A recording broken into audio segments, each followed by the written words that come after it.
Being a kid from the late 90s, I can't help but enjoy all the movies about cars back then. But one movie that really stuck with me is the Disney animated movie Cars. And what we have here today is pretty much the basis of Lightning McQueen. Here we have the 2012 Chevrolet Corvette Grandsport. This is the C6 body of the Corvette. Then I'm going to show you around this car and I'm also going to give it a test drive, so stay tuned. KACHOW!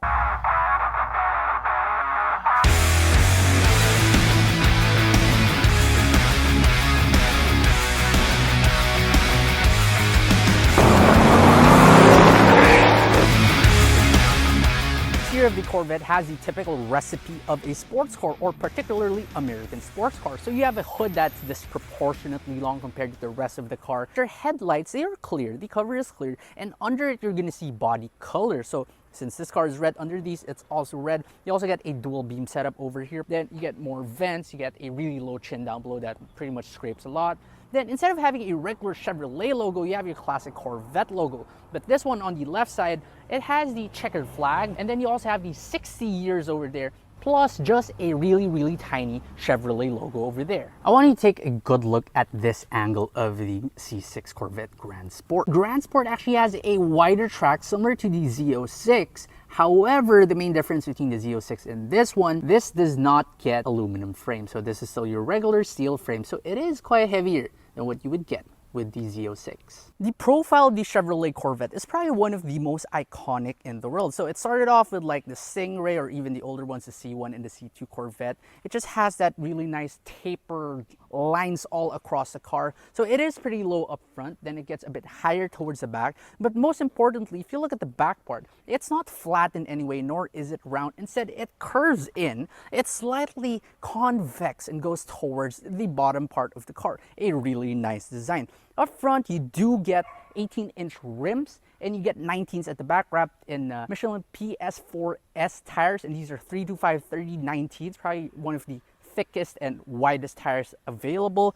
Then, since this is a Grand Sport model, pretty much just like a track-oriented model, you do get these gills up front with brake duct cooling. You get the Grand Sport logo. Same thing at the back, you have brake duct coolings over there. One more interesting thing to note is that this car also comes with 6 piston calipers up front and 4 at the rear. That's a bit a lot, right? So it does remind you of the piston cup from Cars. Now, one more cool thing about this is that the door handles on this one, they're not regular handles. Instead, there is a recess over here where you stick your hand in, and it's an electronic actuator.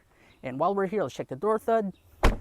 Sounds pretty good. If you think the profile of the car is quite iconic, well, the rear is even more iconic. So you do have these like curves towards the sides of the car that tapers off towards the center. You have your third brake light, quad tail lights on this one, and you also get quad exhaust. This has been replaced to a set of Borla exhaust. You also get the same badges that you would get up front. Now, one cool thing here is that there is actually a small recess that says Corvette over there. Now, another thing that's very famous about the Corvette is that it's entirely made out of fiberglass, and it's quite noticeable here at the back. So if I just press over here, you can see just how much flimsy that feels like. It actually has a pretty good like boot space. So I have the key with me. I can open this one up.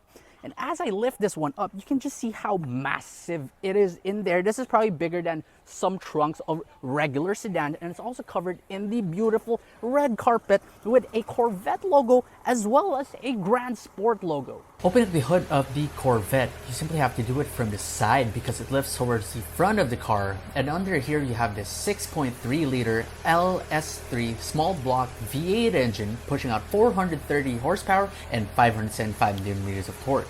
Now, this is the classic V8 producing so much power, which is always able to propel the car no matter how big of an American car it is from 0 to 100 in only about 4 seconds. So now here inside the Corvette, first we start it up. It has one of the weirdest push button systems I've ever seen on any car.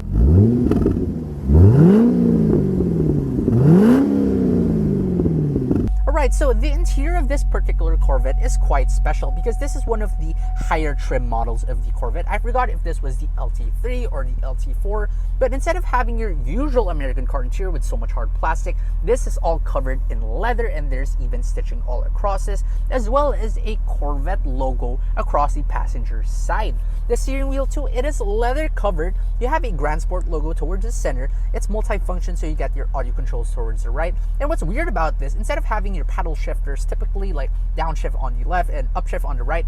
Here, downshift is your typical paddle, so you can use either of it. But if you want to upshift, you use your thumb to press it in on either side. So it really is quite odd. Your instrument cluster, it's very American. It's just your typical instrument cluster. It's very basic. It's also in miles per hour. But what's cool about this is that over here you can see just how much this car has done. This car over here has only done around 3,900 miles. That's how incredibly fresh this thing is. The aircon vents, yes, they feel quite flimsy, very American car-like. You also get your climate control, but it is dual climate control as well. It's also in Fahrenheit.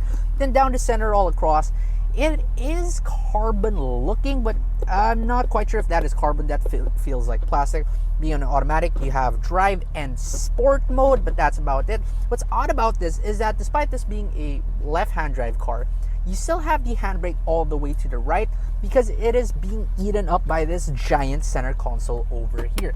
The seats on this one too, it is much better than the slightly older Corvette seats. So these were changed in, I think, the 2012 model year. This is the seat from a Z06, so it is much better. Then towards the side, instead of having your regular door handles, they give you this electronic actuated button which you press and you hear a slight electric motor work, and then you're gonna open the door.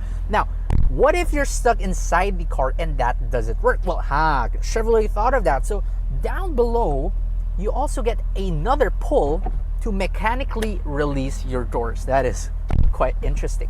Up top, you have a removable roof, but I will not remove it. I don't want any leaks in this car, but it is quite simple. So you just fold down these really flimsy and thin sun visors, and you get a latch over there on either side, as well as here at the back. And then that's pretty much it. You just remove the roof off of your Corvette.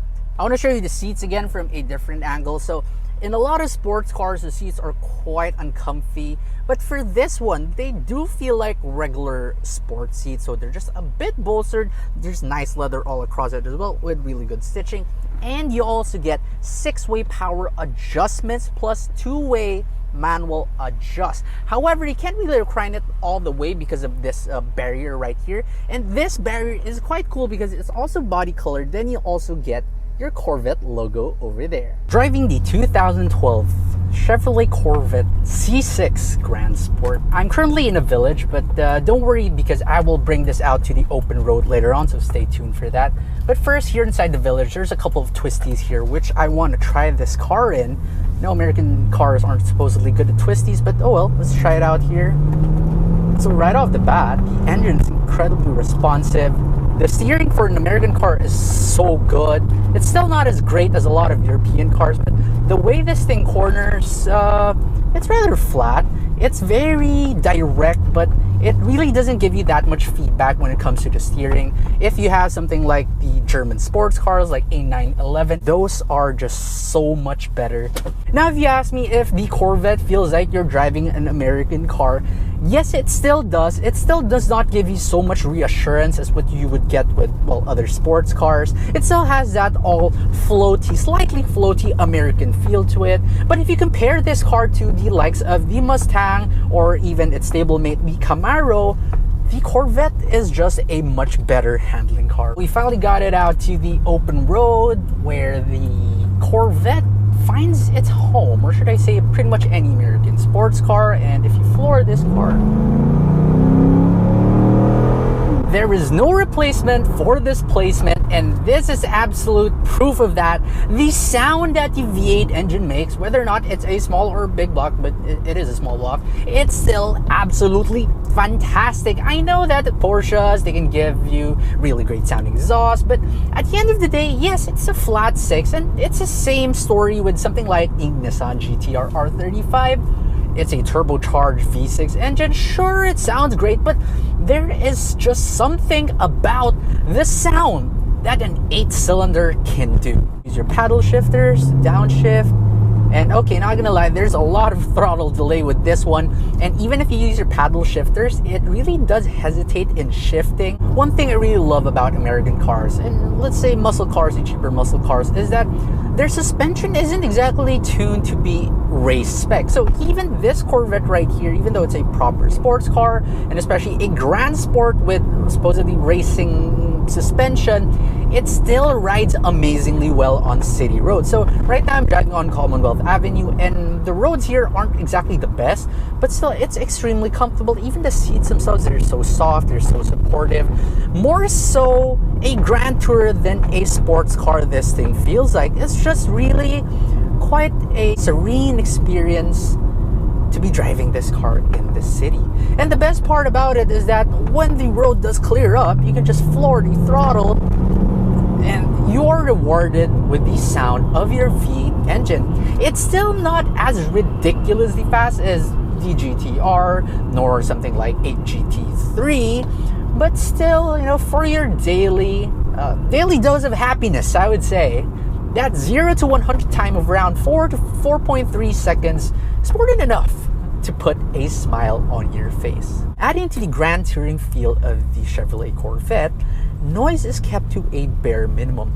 If you don't floor the throttle, the exhaust surprisingly is really sedate and quiet. If you cruise around really long journeys with this one, it's not going to drive you insane. It's really not annoying. Even talking to your passenger, your partner, it's still very much doable in this car. The bumps, the potholes, you really don't feel like it's a sports car. You really do feel like you're just driving a regular car. I mean, the suspension in this car is probably even softer than what I used to get with my Volkswagen Golf wagon. But if you want less peace and quiet, you just bury your foot into the throttle and it screams. Now, this thing doesn't really rev that high. Red line's at around 6,400 RPM. But despite that, you're still rewarded with the V8 sound. The gear shifts are really slow though. Even upshifting in this car, it's not the fastest. Now, I've driven a lot of PDK transmission cars and even some Tiptronic cars, but none are as slow as this one. I think this is a trait that these slightly older American sports cars really have. They haven't really perfected the art of gear shifting yet, unlike the Germans. So now, there we go, we upshift. Yeah, it's not crazy slow, but it's just not lightning quick.